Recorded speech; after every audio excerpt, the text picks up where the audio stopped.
You're in your 40s to 60s, you're well settled into your career, and now you are wondering how to stay healthy for both your family and to also live the dream life you once dreamt of living. Now, what do I mean by healthy? I mean no energy loss, no memory loss, a great physique, and most importantly, no hospital visits. If that's you, then take a quick listen to this story.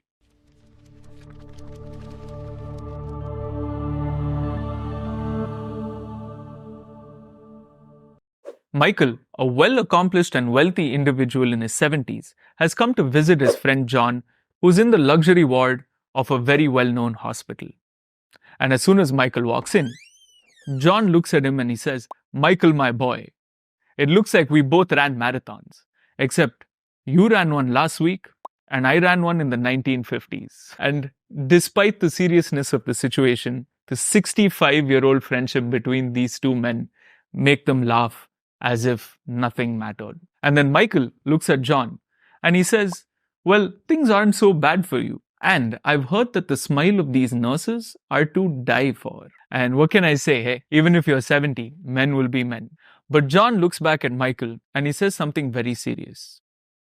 He says that even the best hospital in the world is a prison if you're a patient in it. Think about that for a second. Two men, same age, same wealth, but different health. What makes these two different? That's what we're covering in today's video. How to age like Michael, a 70-year-old who is extremely energetic, has great memory, a great physique, and most importantly, does not visit the hospital unless it's to see his friend John. And as a bonus, we're also going to be diving deep into the two most famous books in the space of longevity and reverse aging. Outlive by Dr. Peter Attia and Lifespan by Dr. David Sinclair. And as we begin, I want you to take a look at these two pictures. In which of these pictures does this woman look older? Hold on to your answers, because when I reveal what the real answer is, you are going to be shocked. Welcome to the Growing Young Lab podcast. I'm Samarth, and the videos that you are watching are thousands of research papers, hundreds of books, and over 10 years of my experience as a coach combined together in a story format to help you age gracefully, slowly, and hopefully reverse your age. But who am I and why should you listen to me? Well, I've coached over hundreds of busy executives straight from helping them eradicate lifestyle diseases like diabetes, get rid of medication, lose fat, gain muscle, improve their mobility, flexibility, and strength, and make sure that they live long, healthy, and vital lives. I've also coached over hundreds of coaches in my organization called Growing Young, a network of health experts straight from doctors and geneticists all the way to personal trainers, physiotherapists, and nutritionists to help you age slowly, gracefully, and hopefully reverse your age. But besides all these credentials, I consider myself a practitioner. I have practiced various forms of movements for the last 14 years, straight from strength training, calisthenics, animal flow, climbing trees, going on night treks, you name it, I've done it. And I am extremely passionate about being able to extend the average human lifespan and health span together. I create these videos free of cost simply because it is in my personal agenda to make sure that you stay away from negligence-related aging, modern marketing myths, and false propaganda that runs in today's markets that will do no benefit to your health and may cause harm in the long run. Having said that, just like the theme for all our videos, we're going to be going into the past, present, and future of today's topic, aging. And we are going to be covering the three most crucial questions under the topic of aging. Number one, how do we make sure that we grow older without becoming weak or fragile? So we're going to be going into evidence-based methods that will help you slow down your aging, improve your lifestyle, and in essence, grow younger. Number two, we're going to go into what the top two experts on longevity and reverse aging have to say and what they've covered in their books, Outlive by Dr. Peter Attia and Lifespan by Dr. David Sinclair. And number three, we're going to be discussing what aging really means in the 21st century. Now, you would have heard of aging from different people of different times. But in the 21st century, the meaning of aging has changed. And that's what we're going to be looking at. But why these three questions? Well, by understanding the answers to these three questions, you will learn how to age well without negligence well into your 70s and 80s and make sure that you don't suffer from the same fate that a lot of old people that you don't want to be like have already suffered from. But I have to be honest with you. Here's what this video isn't about. This video isn't a marketing gimmick to sell a supplement or to sell a particular kind of workout. Everything that is mentioned in this video is evidence-based, will work 100%, but it will require some kind of effort from you. But like I said, it's 100% guaranteed to make sure that you live a long, healthy, and vital life. And as a bonus, we're also going to be covering the scientific concept of attaining immortality, otherwise known as longevity, escape, velocity. Having said that, as promised in the last video, we're going to be giving away a free longevity blueprint that will take only 15 minutes of your day, but give you 1 hour of life back. You can find the link to that in the description below of this video on our channel, the Growing Young Lab podcast. Anyway, let's answer the most important question of the 21st century. What is aging? Until 20 years ago, aging was just a natural phenomenon of decay. The older we grew, the more our bodies would decay, and the more we would decay, the faster we would look and feel older than those of similar age to us. We've heard the concept of immortality in different religions, straight from the story of Gilgamesh in the Mesopotamian culture, or even the story of Amruta in Indian mythology. But aging today is a different story altogether. There are 20-year-olds in the body of 50-year-olds and 50-year-olds in the bodies of 20-year-olds. Now, what do I mean by that? And please listen, because this is extremely important. How humans live has changed drastically since we originated from Africa 300,000 years ago. Today's humans consider walking 10,000 steps as exercise. That was half of our ancestors' daily activity levels. But some of us have made use of all the scientific advancements and have improved our training. Today's humans eat twice as much as our ancestors, not to mention twice as much processed shit. But some of us have made use of all the science that we've discovered to help us attain better eating habits and overcome a lot of the evolutionary mismatch that is caused by the change in our environment compared to what we were evolved for versus where we're living now. And most importantly, today's humans die of unknown heart attacks and lifestyle diseases that our ancestors didn't even know existed. But we've got more scientific advancements than ever before, and we also have the largest population of people living over their 40s than ever before. So like I said, there are 20-year-olds living in bodies of 50-year-olds and 50-year-olds living in bodies of 20-year-olds. So what does that mean? How old you are isn't just dependent on your age, as in your chronological age, as in the time that has passed from the day you were born until now. Your real age, as in your body's age, is called your biological age. Now, I know this may sound complicated, but I promise you it isn't. Your biological age is basically how much has your body decayed so far and how quickly is it decaying now. Now, let me blow your mind a bit. You remember that picture you had guessed? I'm going to reveal the answer in 3, 2, 1. Most of you would have guessed, like me, that the woman on the right is older. But you'd be surprised to know that these are actually two different women of almost identical age, identical parents, and similar lifestyles. Why? Because they're identical twins. And this is what I mean by biological age. Both of these women are of almost the same age and have the same genetics, but one looks older than the other. And this is why you should never consider your age, as in your chronological age, as your body's real age. How old you are isn't based on what the calendar tells you, because neither is it accurate on telling you how well you have lived or how long you have left to live. The real age of your body is your biological age. And believe me, that'll tell you more about how long you have left to live when compared to the average age at which people generally die. So that's why when we say the word aging in the 21st century, we're going to be referring to two things. Number one, how quickly has your body aged so far? And number two, how quickly is it going to age moving forward?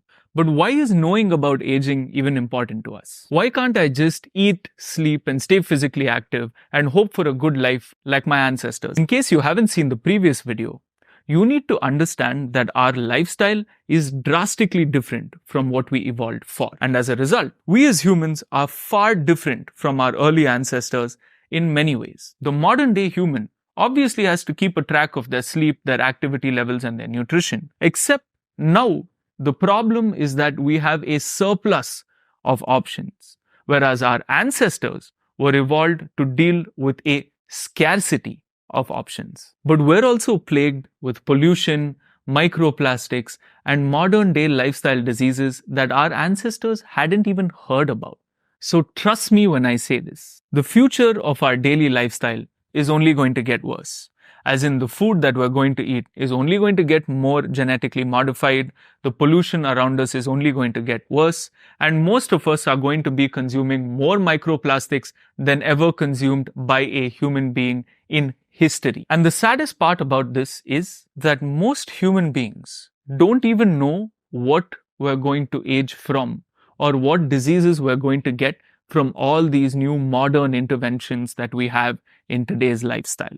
For example, it's all right if you don't want to give up drinking and smoking, but both you and I know that you don't want to die of consuming microplastics. It's all right if you don't want to give up certain types of junk food, but both you and I know that you don't want to get a heart attack simply because your sleep was shit. And that's what I mean by negligence-related aging. I don't recommend nor do I condone any habits that society tells you that you should or shouldn't have. But what I do want to do is I want to make sure to give you the most up-to-date research and evidence-based protocols that you can follow and live your life the way you want. So if you are somebody who wants to live a super healthy life, but at the same time want to smoke a few cigarettes, and you know and you are okay with giving up a couple of days tomorrow, then that's up to you. Having said that, here's a question that has puzzled both our ancestors and scientists of today for thousands of years. Why do we age? Why do some humans look like they're in their 50s, even in their 20s?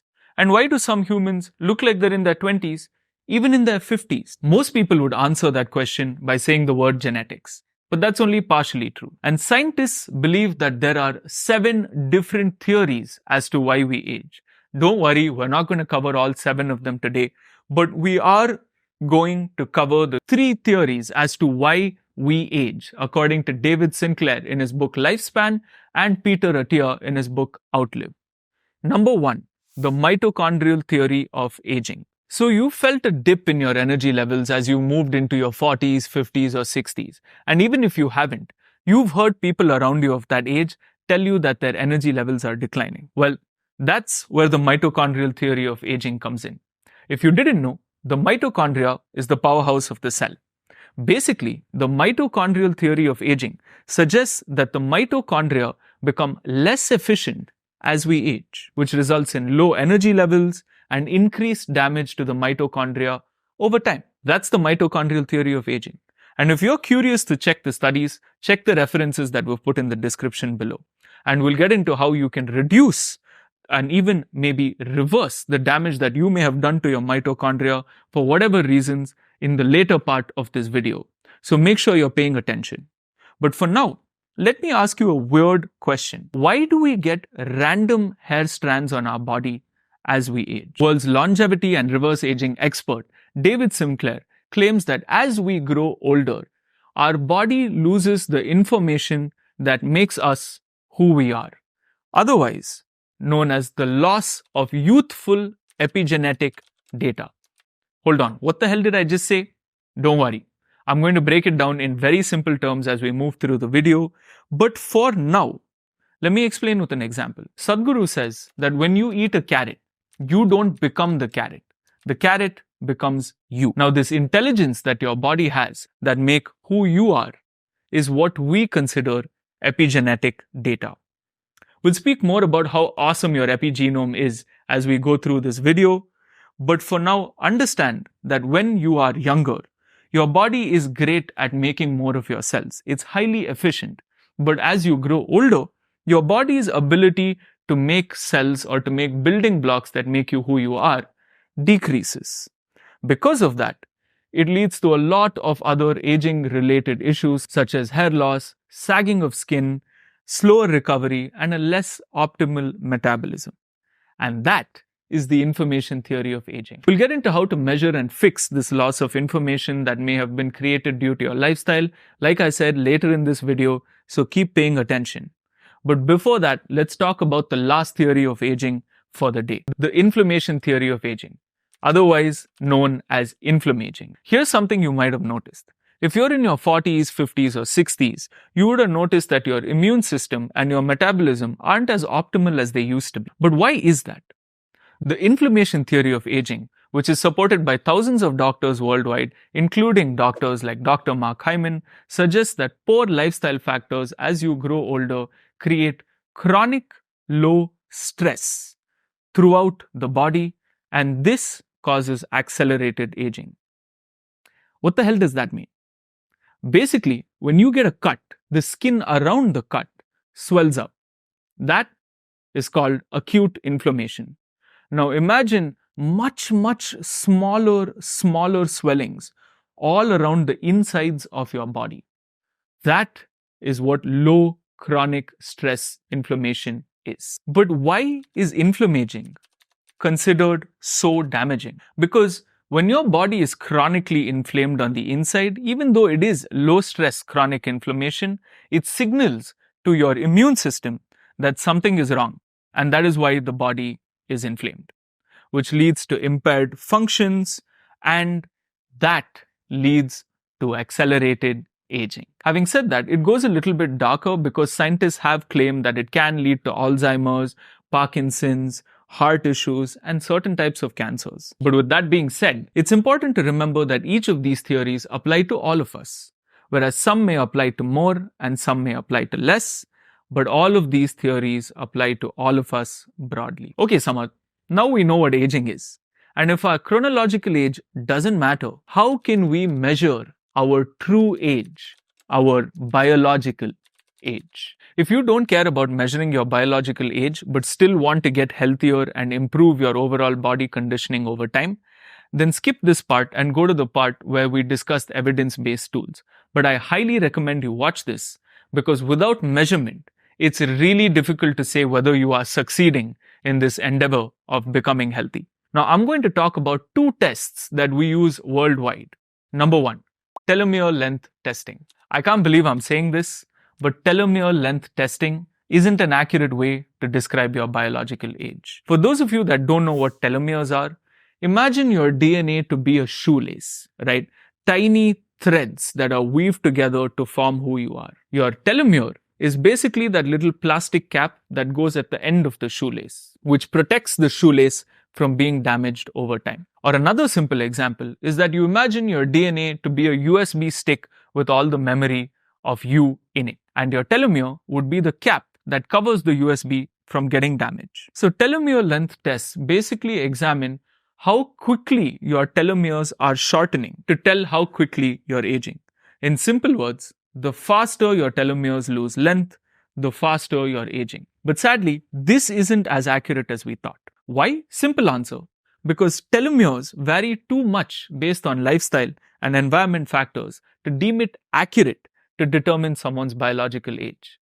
Which brings me to my next point. Let me bring your attention to the most accurate biological aging test there is in the world. It's called the epigenetic DNA test, or the Horvath clock. We'll get into how this works in another video, but for right now, all you need to know is that the epigenetic DNA test is the only test that is accepted by scientists and doctors worldwide as a legit way to test for your biological age. Now, what does the word epigenetic mean? This is what makes you unique from all other human beings, including your parents. So most of you would have heard the word genes in reference to the characteristics or the traits that you get from your parents. In simple terms, your genes are basically a memory card of information from your ancestors. And then there are processes that pick which gene you choose to make it a part of yourself. For example, your nose may resemble your mom, it may resemble your dad, or it may resemble your great-great-great-grandfather. But regardless of which nose you have, your DNA still contains all the information of all the noses of all your ancestors. It's just that one of those genes got expressed and now you have the nose that you have. Which genes your body decides to choose to turn on and off is completely based on your genes trying to adapt to the environment that you live in. And it's this selection of characteristics by your epigenome which makes you unique from all your siblings. So basically, an epigenetic DNA test or a Horvath clock measures certain sites on your epigenome and gives you an accurate measure of your biological age. And all they need to do is a blood or many a times just a saliva test. The most recommended brand that's used by scientists like David Sinclair and Andrew Huberman is called Insight Tracker. And no, I'm not sponsored by any of these people, but they're quite a good company if you're looking to test your biological age. If you're in India, there's another product that has come out later into the market called Map My Genome. You can find the epigenetic test from this company called Map My Genome. And like I said, this video isn't sponsored, but right now they're one of the only companies offering an accurate measure, or at least a somewhat accurate measure of your biological age in India. So overall, if you are curious to know your biological age, find an epigenetic DNA test near you instead of a telomere test. There are other so-called aging tests like gut microbiome tests, which are all stories of the past. They don't work anymore, especially after we discovered an epigenetic DNA test. But more importantly, if you love being healthy, here's the one most important question you want to ask yourself. Is there a path or principle for me to follow to age well, or at least make sure that I don't die a cripple with deadly diseases? Great question. Yes, you can find that in the checklist of the free longevity blueprint that we're giving away. But to scratch your itch of knowledge, here is the most important process for healthy aging and longevity: hormesis. This word has been covered both by Peter Attia in his book Outlive and David Sinclair in his book Lifespan. Hormesis is basically the fancy science term for what doesn't kill you makes you stronger. To be more precise, hormesis is the process of intentionally or consciously inducing a little bit of stress onto your body to make it more resilient. So examples of hormesis would be exercise, fasting, or any other type of calorie restriction, eating vegetables, and etc. And you will see that in both these examples, you are basically stressing your body with the intention of preparing it to become more resilient. Now here's the catch. If you only stress your body without recovering, you will actually age faster. So if you only train like an animal in the gym, but you don't sleep well, you aren't going to age well either. Similarly, if you've been eating clean, but your body doesn't have a requirement for the food that you eat, you will age quicker. That being said, here's a question that most of you may want to ask yourselves. Can you check how quickly you're aging without spending thousands of dollars on biological age test kits? Actually, yes. Yes, there is. Here are 6 simple yet mind-blowing factors that affect aging, according to Peter Attia in his book Outlive and David Sinclair in his book Lifespan. Number 1, your resting heart rate, to see if you're stressing your heart or not. Number 2, your VO2 max, as in your ability to take in, transport, and use oxygen for physical activity. Number 3, your body composition, as in what is your body composed of. Number 4, your HbA1c and your fasting blood glucose levels, to see how well your body can use sugar and produce energy. Number 5, your sleep, to see how well you recover. And number 6, your nutrition, as in what, when, and how you eat. We'll talk about each topic in detail as we move into the video, but we will discuss optimal sleep and nutrition in 2 separate videos just to do justice to how important this topic is. For now, here are 4 crucial factors that affect your aging according to scientists worldwide. Number 1, your resting heart rate. As the name suggests, this is your heart rate when you are at rest. You can measure this using a smartwatch. But here's something every healthy person should know. A lower resting heart rate can possibly indicate a longer lifespan. Wait, how is that possible? Well, logically speaking, the lower your resting heart rate, the less you stress your heart. The less you stress your heart, the more likely you are to live longer. In fact, there are multiple studies linking low resting heart rates to longer lifespans. The average resting heart rate of an individual is anywhere between 60 to 75 beats per minute, and it's important to note that the older you grow, your average resting heart rate will increase. Interestingly enough, athletes actually have an average resting heart rate of anywhere between 35 to 55. But why is that? The more you train, especially cardiovascular activities, the stronger your heart muscles become. The stronger they become, the less effort they have to do to pump blood to the rest of your body. This is an oversimplification of the process, but in short, the more you exercise and the more you recover from exercise, the lower your resting heart rate will be. And how you're going to get that lower resting heart rate brings us to point number 2, VO2 max. All biohackers and longevity experts like Peter Attia keep saying this one word, VO2 max. So VO2 max basically refers to how much oxygen your body can take in and use to produce energy. The more it can be used, the better it will be for your health. Why? The more oxygen that you use, the more power that your body has to perform athletic endeavors. So run longer, climb more stairs, and have more energy left for the rest of the day. But how do you increase your VO2 max? We've actually included that into the 15-minute longevity blueprint that we're giving away, so make sure to grab your copy. But basically, by strengthening your heart muscles and training your body to consume and utilize oxygen better, you can lower your resting heart rate. So if you want to live long and healthy, you need a lower resting heart rate and a high VO2 max. There are tons of comparative analysis done to prove this inverse relationship with a high VO2 max and a lower resting heart rate. But in simple terms, all you need to do to increase your VO2 max is sprint like your life depended on it for 30 seconds, walk for another 60 seconds, then again sprint for 30 seconds like your life depended on it, and then walk for another 60 seconds. You'd have to repeat this into 4 separate cycles twice a week. But how do I know if this works? I've actually used this method on myself and hundreds of my clients to improve their VO2 max and lower their resting heart rate. Now, Samarth, what do I do if I don't have any space to run? Simple. Do burpees for 30 seconds as if your life depended on it. Take rest for another 60 seconds. Then do another 30 seconds of intense burpees. And do this for 4 cycles for twice a week. And remember to always warm up. Warming up is one of the most critical things to make sure that you don't get injured in this process. You can record and improve your VO2 max using just any smartwatch, but make sure that you track it at least twice a week to see which way the trend is going up or down. Now, are these smart watches accurate in measuring VO2 max? Not really. But what it will do is it will give you a trend of whether your VO2 max is improving or not if you take more than just a couple of readings. So VO2 max and resting heart rates are one side of the coin of longevity. The other side is body composition. This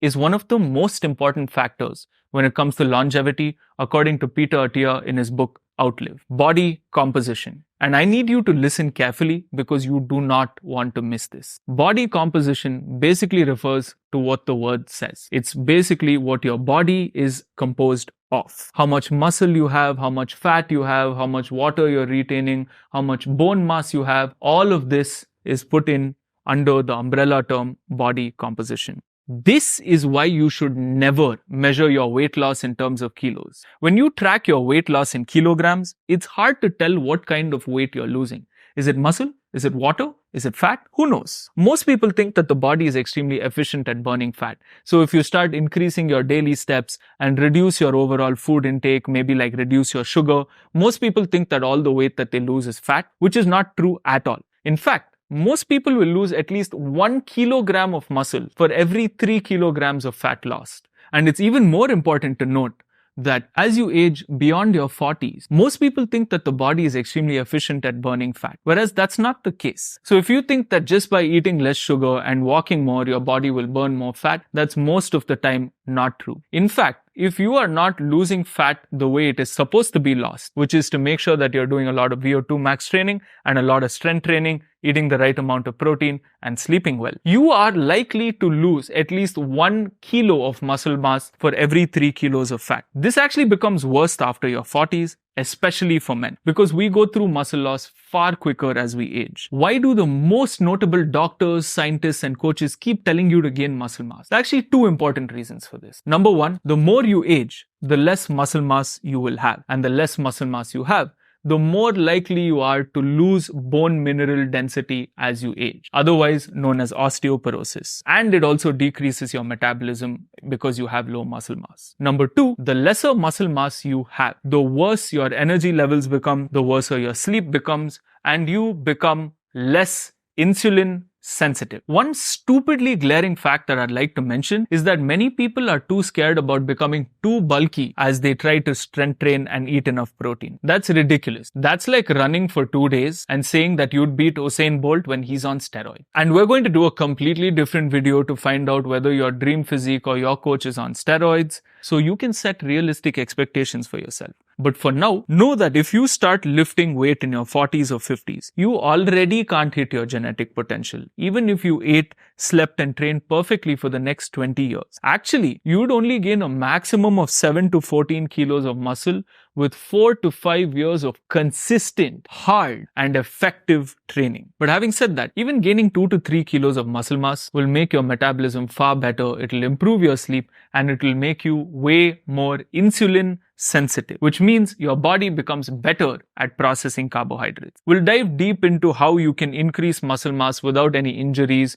in your 40s, 50s or 60s in another video. But for now, let's address an important question. What is insulin sensitivity? Insulin sensitivity, which is also the most important factor for understanding diabetes, is so strongly impacted by muscle mass that I was actually able to drop one of my clients' diabetic medication, in this case metformin, by almost 75% just by making him gain a little bit of muscle. And like the name suggests, insulin sensitivity is your body's ability to use less insulin to process more sugar and to take it to the places where your body needs energy. But we'll dive a little deeper into that in the next point. But for now, you've understood that muscle mass is extremely important, especially as we age. And the blueprint that we're giving away includes a training mechanism that has both VO2 max training and strength training combined. So like I said, make sure to grab your copy. So what do we use to measure our progress in terms of weight loss, if not kilos and pounds? Simple answer, body fat percentage. I usually recommend that you get a scale from Renfo or ActiveX, and I'm going to link that in the description below. Like I said, we're not sponsored by either of these two scales. I just use them for me, for myself and all my clients. Look,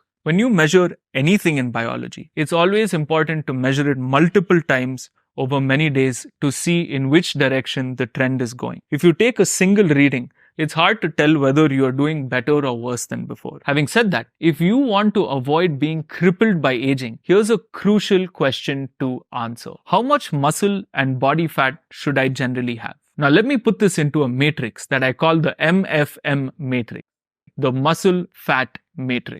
So as you can see, there are 4 quadrants: skinny with no muscle, skinny with muscle, fat with muscle, and fat with no muscle. Out of these 4, the skinny with no muscle and the fat with no muscle body type are actually the 2 worst body types to have. Why? Let's assess. Most folks that carry a lot of fat, especially visceral fat, which is fat around your organ, are far more likely to have their organs degrade quicker over time. They're also more likely to suffer from metabolic diseases, gut diseases, and they are also more prone to loss in bone mineral density as they age. In case someone is skinny without muscle, which is most of the time they're malnourished, they will most likely have issues with organs of the body malfunctioning due to lack of nutrients. But what's the best body composition to have to avoid diabetes and other lifestyle diseases? The answer isn't really surprising. It's somewhere around 13 to 17% body fat for men and around 20 to 26% body fat for women, and both of them should gain as much muscle as they naturally can. Or at least that's what most certification boards like the American Council of Exercise and other research papers suggest. I agree, because all of my clients between these body fat ranges are much less likely to suffer from lifestyle diseases or obesity related diseases. And it's important to have a good balance of muscle and fat. Too much fat is bad. Similarly, having too little fat is also bad over the long term. But there is no such thing as too much muscle mass,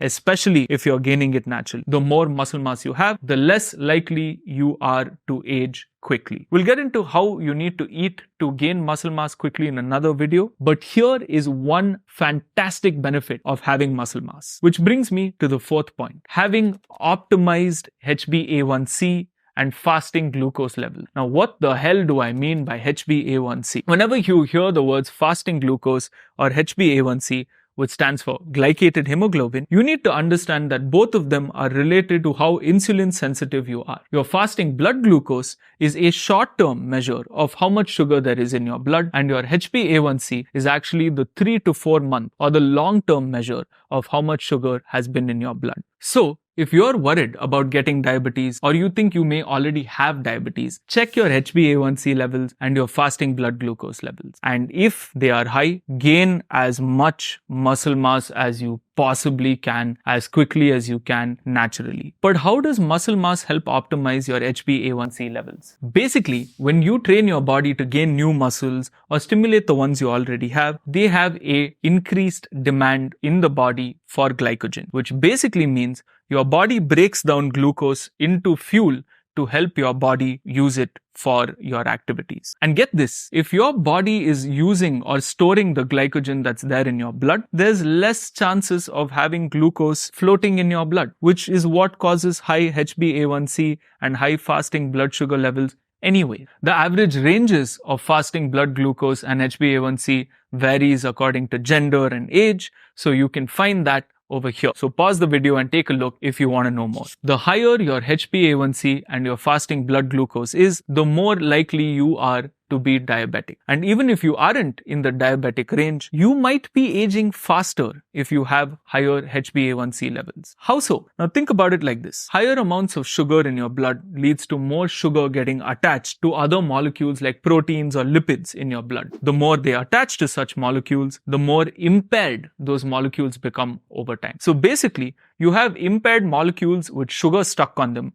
floating around in your blood and depositing themselves in places like your skin and other organs. This process increases your chances of dying from diabetes, cardiovascular diseases, and also accelerates your aging. Some doctors like to refer to this entire scale of diabetes as diabesity, because diabetes isn't a black or white situation. But can this be stopped? Can we actually clean our systems from clogs of sugar? Yes, but how? Here are 3 factors that will make sure that you don't get diabetes. Number 1, make sure that your body composition is on point. The key to making sure that you don't age quickly is by having as much muscle mass as you possibly can while having as moderately low body fat as you possibly can. Like I said, that's somewhere around 13 to 17% for men and 20 to 26% for women, depending on your genetics. Number 2, change the order in which you eat food. Start by taking a few bites of fiber,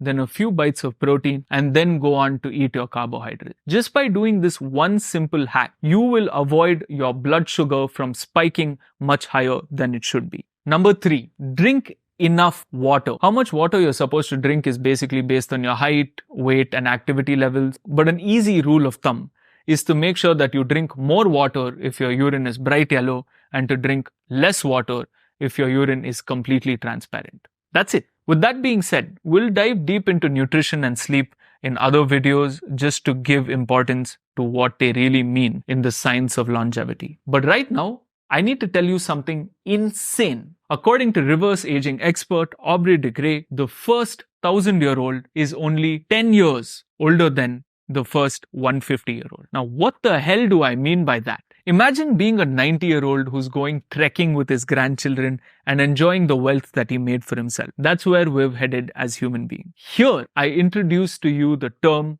called longevity escape velocity. Basically, escape velocity is the minimum speed that an object needs to break free from the gravitational pull of the planet or the moon or any other celestial body. And similarly, longevity escape velocity refers to the science of being able to progress faster than aging and grant us ridiculously long lifespan. It may be true that we may not be able to achieve a lifespan of over 200 in the next 10 years, but it is guaranteed that in the next 20 years, all of us will be living 30 years longer than we should have. And if we keep doing that every 20 years going on now, we will keep growing older and science will keep getting better faster than we grow older. Which is also why scientists, or at least some scientists, believe that this is the most realistic way of attaining immortality. And long age comes with a demand for youthfulness. And with youthfulness comes a healthy and vital life. Now, I may sound like an insane person when I say this, but I dream of a world where people live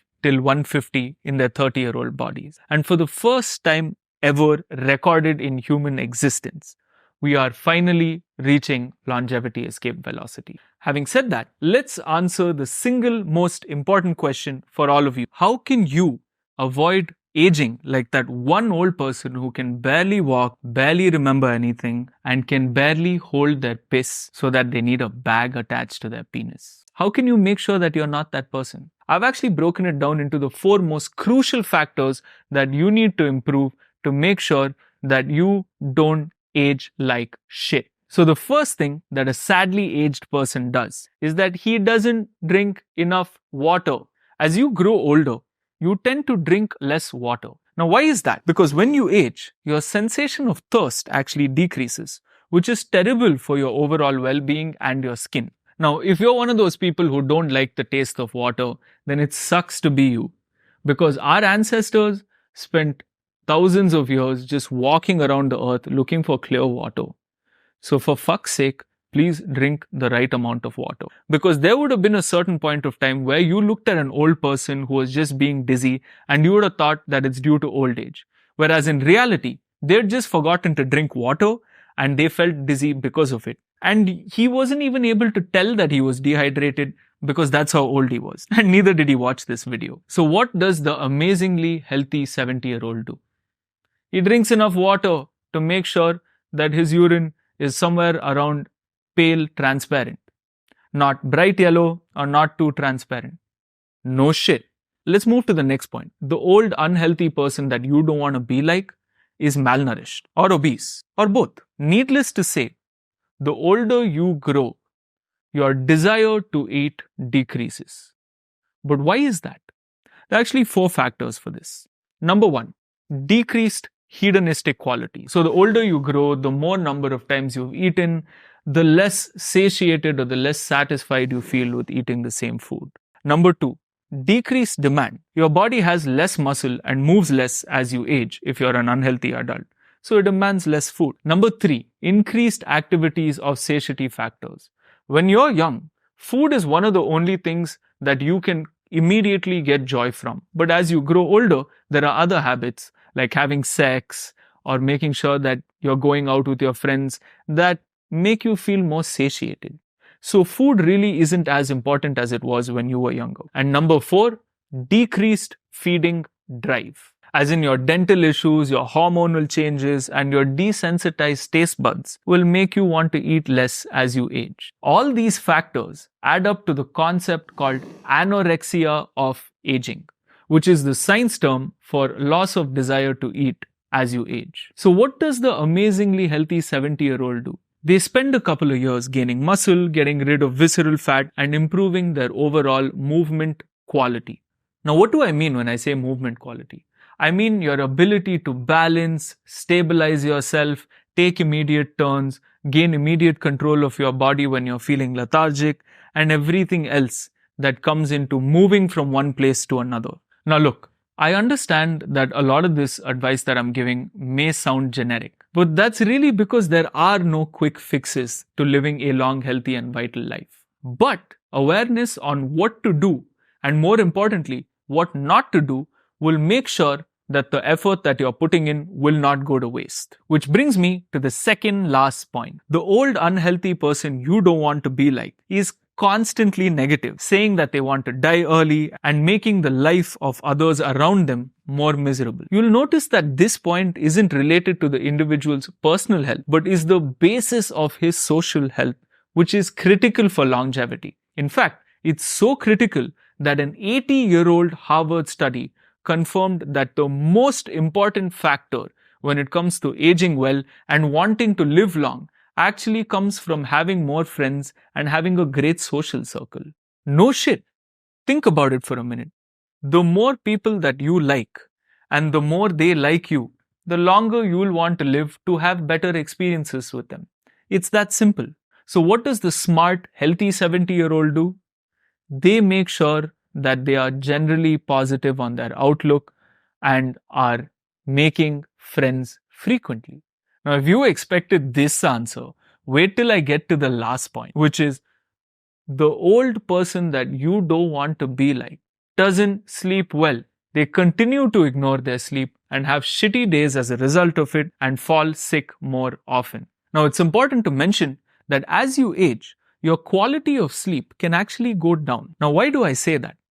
The older you grow, the more likely you are to sleep in lighter stages of sleep. You would have noticed that after your 20s, 30s, 40s, or 50s, your appreciation and requirement for sleep increases. On a biological sense, your circadian rhythm actually makes you want to sleep earlier. And on a psychological sense, more adults have more stress factors which make them sleep more lighter than they used to in their younger days. So what does the healthy 70-year-old do? He prioritizes sleep. Now, how does he make it better? That's something we're going to be covering in another video, like I mentioned, to do justice to the importance of sleep. So now you have 4 points on how to never age like that one old person you didn't want to be like in your younger days. And as a result, you now can draw the line between biological aging and negligence-related aging.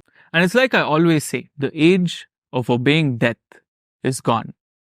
And the age of immortals is at dawn. Having said that, let's do a quick recap on what we've learned so far. Number 1, aging is a natural phenomenon, but it does not have to be an ugly one.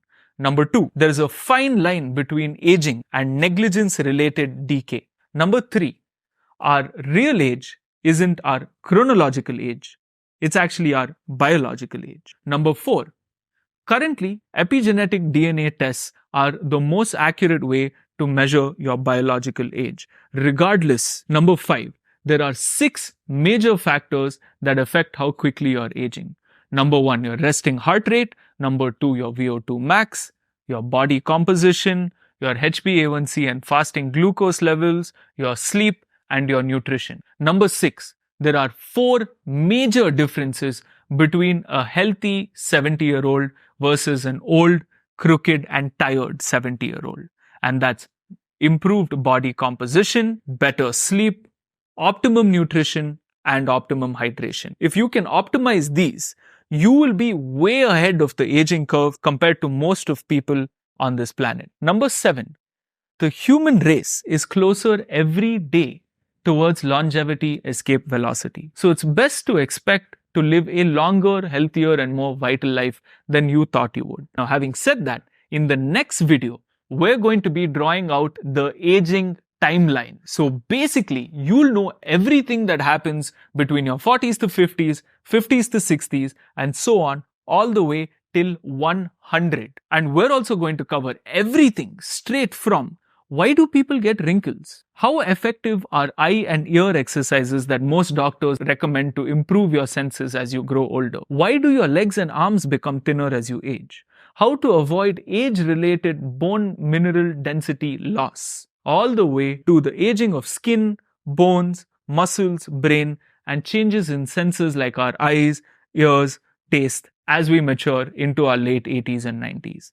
And we're also going to be giving away a free timeline worth $500 of when different signs of aging can occur in your body, so you can stay ready to grow young and remain youthful. But for now, make sure to grab your 15-minute longevity blueprint in the description of this video on our channel, the Growing Young Lab podcast. And that was it for today's video. I will see you in the next one.